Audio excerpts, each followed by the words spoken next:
વિદ્યાર્થી મિત્રો, આજે આપણે ભૂગોળની અંદર પ્રકરણ 9 પૃથ્વીની આંતરિક રચના અને ભૂમિ સ્વરૂપો વિશે માહિતી મેળવવાના છે.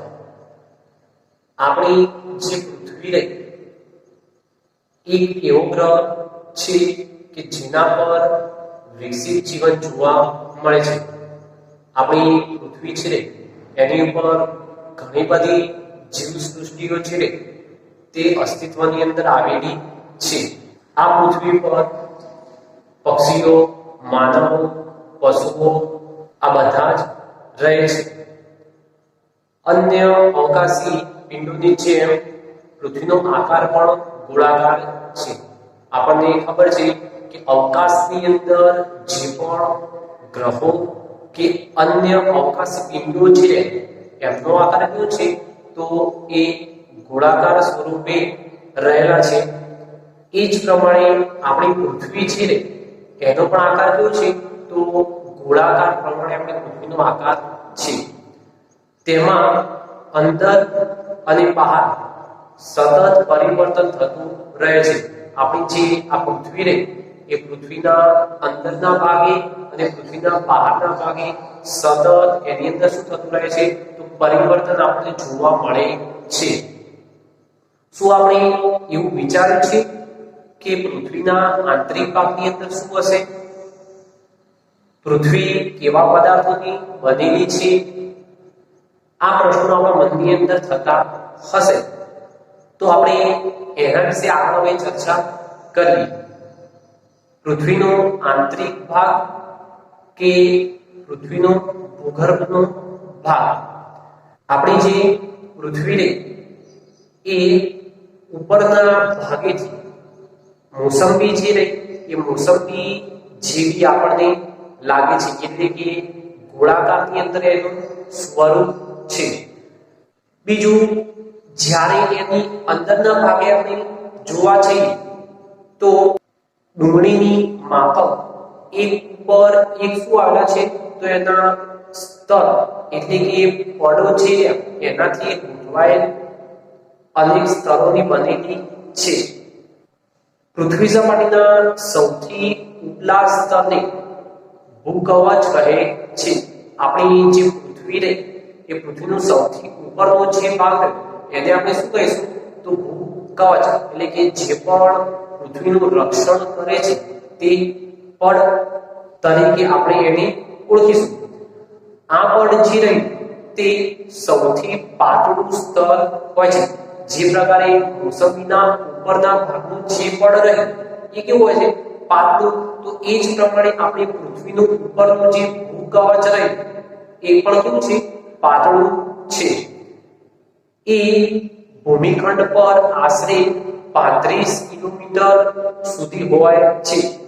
આ જે પાતળું સ્તર રહ્યું કે જે ભૂકવચ રહ્યું તે જમીનના અંદરના ભાગે છે તો 35 કિલોમીટર સુધી એ વિસ્તરેલું હોય છે.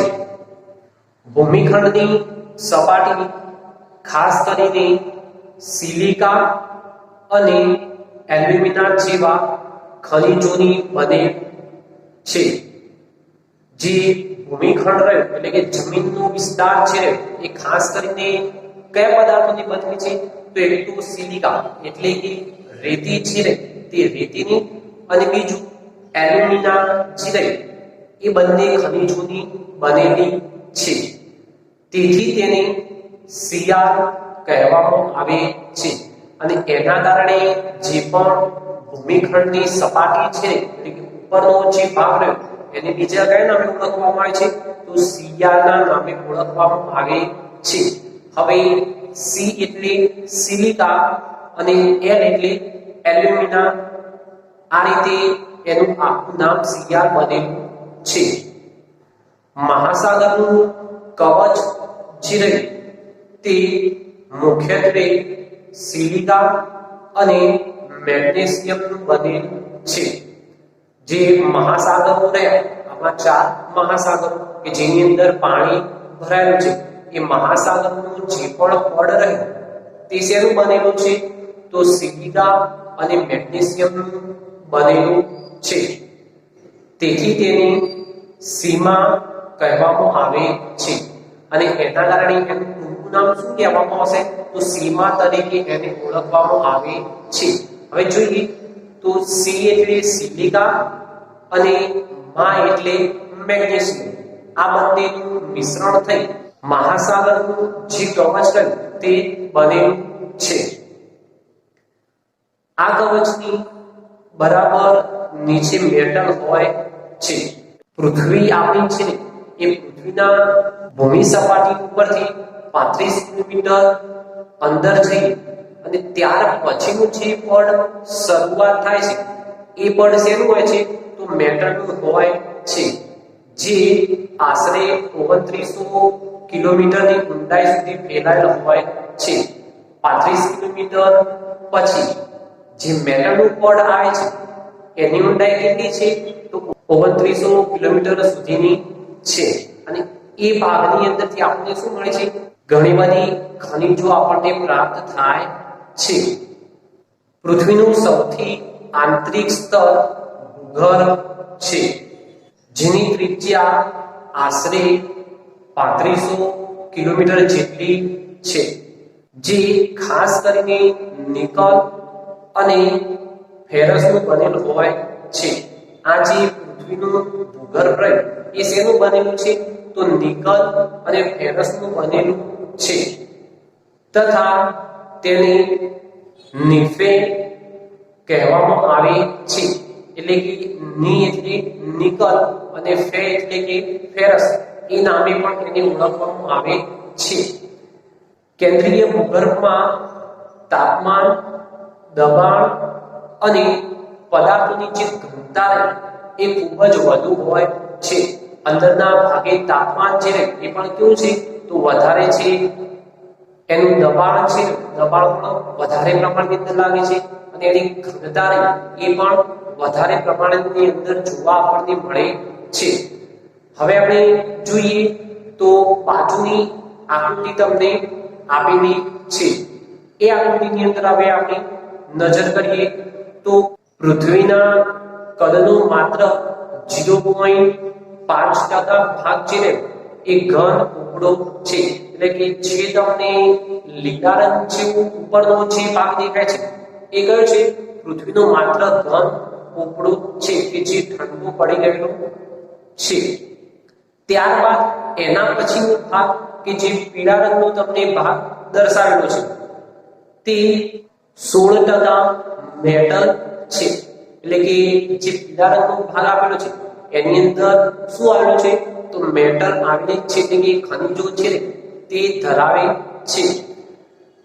તેમજ 83% ભાગ છે એ ભૂગર્ભ છે અને ત્યારબાદ એની અંદરનો જે સૌથી કેસરી રંગનો ભાગ તમને જે જોવા મળશે એ શેનો છે તો એ પૃથ્વીનો ભૂગર્ભ ભાગ છે. પૃથ્વીની ત્રિજ્યા છે તે 6371 કિલોમીટર સુધીની છે. પૃથ્વીની ત્રિજ્યા કેટલી છે તો 6371 કિલોમીટર સુધીની છે. એટલે કે વર્તુળ હોય એ વર્તુળના મધ્યની અંદર એક બિંદુ દોરીએ અને ત્યાંથી બહારની તરફ ખસી ત્યાં સુધીનો જે ભાગ રહ્યો તે ભાગ કેટલો છે તો 6371 કિલોમીટર. અને એટલું ને એટલું જો ડબલ કરવામાં આવે તો આપણે પૃથ્વીના એક છેડાથી બીજા છેડા સુધી આપણે જઈ શકીએ છીએ. હવે આપણે જોઈએ તો ખડકો અને ખનિજો. ખડકોના પ્રકારો છે તે પોતાના ગુણ, કણના કદ અને તેની નિર્માણ પ્રક્રિયાના આધારે અલગ અલગ હોય છે. જે પણ ખડકો રહે એટલે કે જે પણ પથ્થરો રહ્યા તે પથ્થરો દરેકે દરેક અલગ અલગ હોય છે. તો એના 3 ભાગના આધારે એનું વિભાજન કરવામાં આવે છે.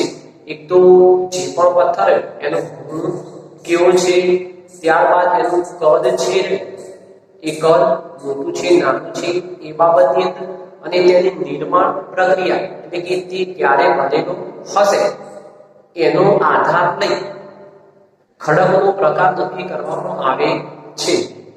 નિર્માણ પ્રક્રિયાની દ્રષ્ટિએ ખડકના 3 ભાગ છે. જે પણ ખડક રહે એનું નિર્માણ થયું તો એ દ્રષ્ટિએ જોતા તો એના 3 ભાગ પડે છે અને એ 3 ભાગ વિશે આપણે અભ્યાસ આજે કરીશું. પહેલો પ્રકાર જોઈએ તો અગ્નિકૃત ખડક. હવે આ અગ્નિકૃત ખડક રહે તે કેવી રીતે બને છે એના વિશે આપણે માહિતી મેળવીએ. અગ્નિકૃત ખડકનું ઉદાહરણ પણ આપણે જોઈશું. ગરમ મેગ્મા ઠંડુ થઈ નક્કર થઈ જાય છે.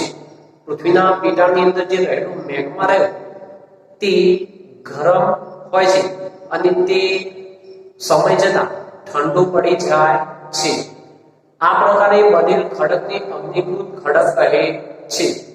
આ પ્રમાણે જે પણ ખડકનું નિર્માણ થાય છે તેને કયો ખડક કહેવામાં આવે છે તો અગ્નિકૃત ખડક કહેવામાં આવે છે. અગ્નિકૃત ખડકો 2 પ્રકારના હોય છે. અગ્નિકૃત ખડકોના પાછા કેટલા પ્રકાર પડશે તો 2 પ્રકાર પડે છે.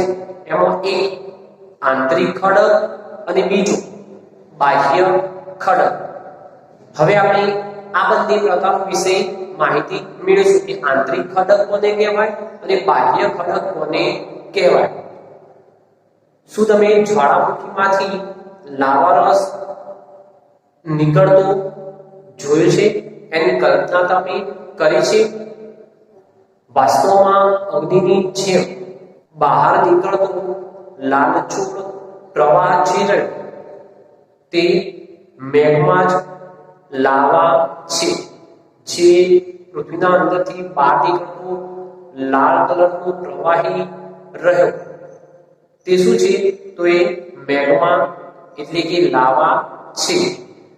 જે પૃથ્વીના આંતરિક ભાગમાંથી નીકળી સપાટી પર પથરાય છે.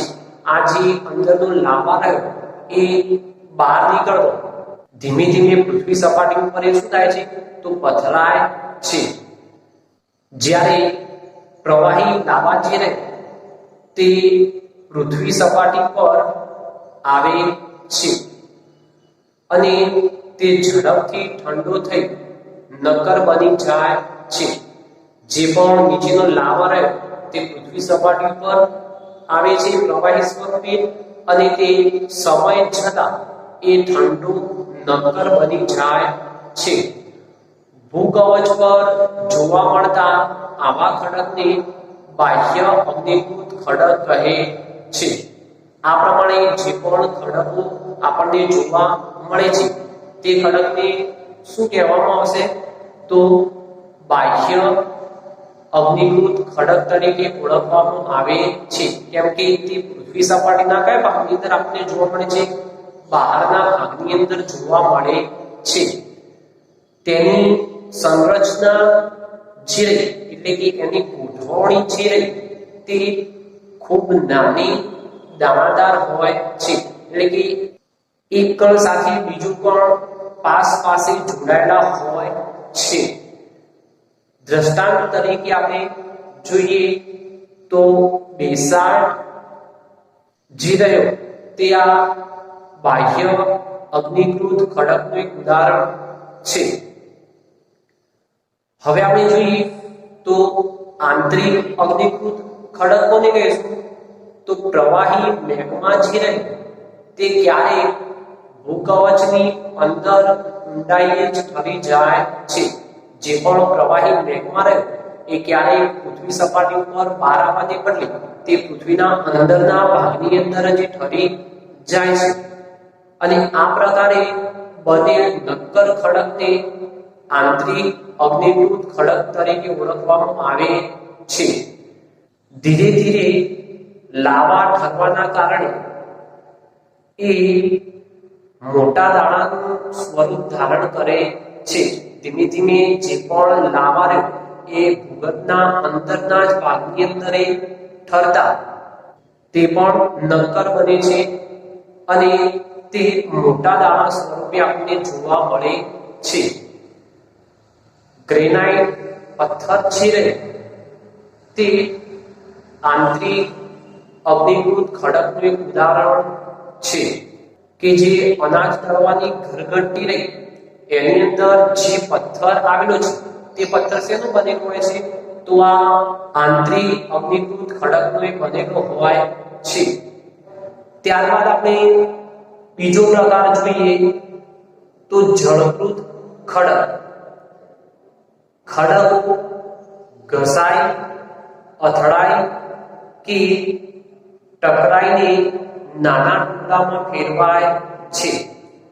કેટલાક જે ખડકો રહ્યા એ ઘસારાના કારણે કે પછી એકબીજા સાથે અથડાય કે ટકરાઈને નાના નાના ટુકડાઓની અંદર એમનું વિભાજન થાય છે.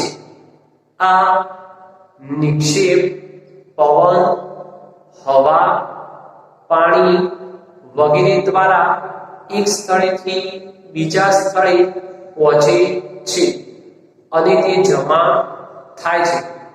આ જે નાના નાના ટુકડાઓ છે તે હવા, પાણી, પવન એના દ્વારા શું થશે? તો એક જગ્યાએથી બીજી જગ્યાએ એ પહોંચે છે અને એ જગ્યાએ તે જમા થાય છે.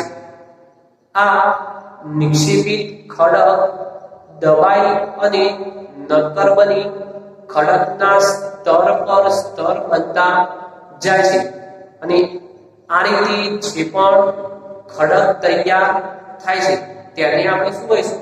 તો પ્રસ્તર ખડક તરીકે એને ઓળખવામાં આવે છે. ઉદાહરણ તરીકે જોઈએ તો રેતાળ પથ્થર જે રહે તે રેતના કણોમાંથી બને છે. આ ખડકોની અંદર વનસ્પતિ, પ્રાણી અને અન્ય સૂક્ષ્મ જીવાણુ જે ક્યારેક આ ખડકોની અંદર આપણને જોવા મળે છે જે જીવાશ્મી પણ બને છે. હવે આપણે જીવાશ્મી કોને કહીશું? તો ખડકોના સ્તરના દબાયેલા મૃત વનસ્પતિ અને જંતુઓના જે પણ અવશેષો જોવા મળે છે તેને આપણે શું કહીશું? તો જીવાશ્મી તરીકે ઓળખીશું. હવે આપણે રૂપાંતરિત ખડક વિશે માહિતી મેળવીએ તો અગ્નિકૃત ખડક જે તે અને જળકૃત ખડક એટલે કે પ્રસ્તર ખડક રહ્યો તે એ બંને વિશે માહિતી મેળવી. તો અગ્નિકૃત ખડક અને જળકૃત ખડક જે રહ્યા તે ઊંચા તાપમાને અને અતિશય દબાણના કારણે રૂપાંતરિત ખડકોની અંદર તે ફેરવાઈ જાય છે. એટલે કે આગળના જે બંને પ્રકારો આપણે જોયા એ બંને પ્રકારોનું રૂપાંતરણ થઈ જાય છે અને એના કારણે જે પણ ખડક નવું અસ્તિત્વમાં આવે છે તેને આપણે કયા નામે ઓળખીશું? તો રૂપાંતરિત ખડક તરીકે ઓળખવામાં આવે છે. ઉદાહરણ તરીકે જોઈએ તો ચીકણી માટી છે તે સ્લેટની અંદર ફેરવાઈ જાય છે.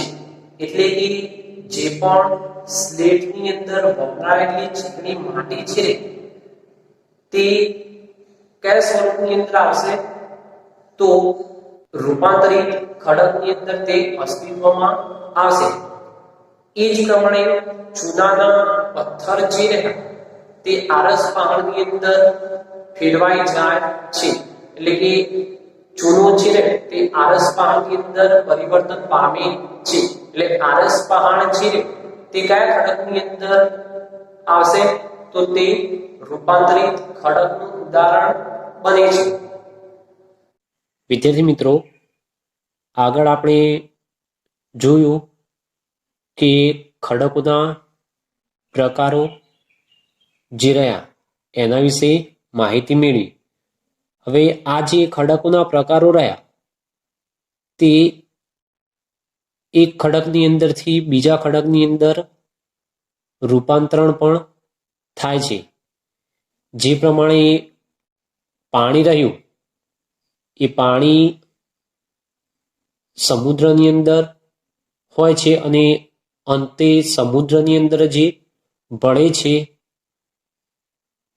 તે જળચક્ર તરીકે આપણે એને ઓળખીએ છીએ. એ જ પ્રમાણે અહીંયા હવે આપણે ખડક ચક્ર વિશે માહિતી મેળવીશું. તો ખડક ચક્ર કોને કહે છે એ પહેલા આપણે જાણી લઈએ. કેટલીક ચોક્કસ પરિસ્થિતિઓમાં એક પ્રકારના ખડક ચક્રીય પદ્ધતિથી એકબીજામાં પરિવર્તિત થઈ જાય છે. આ ખડકમાંથી બીજા ખડકમાં પરિવર્તન થવાની આ પ્રક્રિયાને ખડક ચક્ર કહે છે. ખડક ચક્ર કોને કહીશું આપણે? તો કોઈ એક ચોક્કસ પરિસ્થિતિ રહી, એ પરિસ્થિતિની અંદર એક પ્રકારનો ખડક જે રહ્યો ચક્રીય પદ્ધતિથી એકબીજાની અંદર પરિવર્તિત થઈ જાય છે. એટલે કે એક ખડકની અંદરથી તે બીજા ખડકની અંદર પરિવર્તન પામે છે. આ પ્રક્રિયાને ખડક ચક્ર તરીકે ઓળખવામાં આવે છે. હવે તમે આપેલી આકૃતિની અંદર જુઓ છો કે પ્રવાહી મેઘમાં ઠંડો થઈને નક્કર અગ્નિકૃત ખડક બની જાય છે. આ અગ્નિકૃત ખડકો નાના નાના ટુકડા રૂપે એક સ્થળેથી બીજા સ્થળે સ્થળાંતરિત થઈ પ્રસ્તર ખડકનું નિર્માણ કરે છે.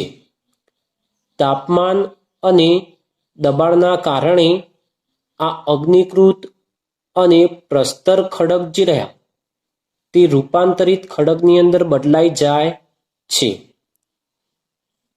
અતિશય તાપમાન અને દબાણના કારણે રૂપાંતરિત ખડક પુનઃ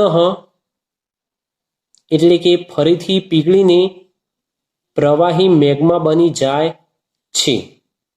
આ પ્રવાહી મેઘમાં ફરી ઠંડો થઈને નક્કર અગ્નિકૃત ખડકમાં ફેરવાઈ જાય છે. અને આ રીતે જે ચક્ર ફર્યા કરે છે તેને આપણે ખડક ચક્ર તરીકે ઓળખીશું.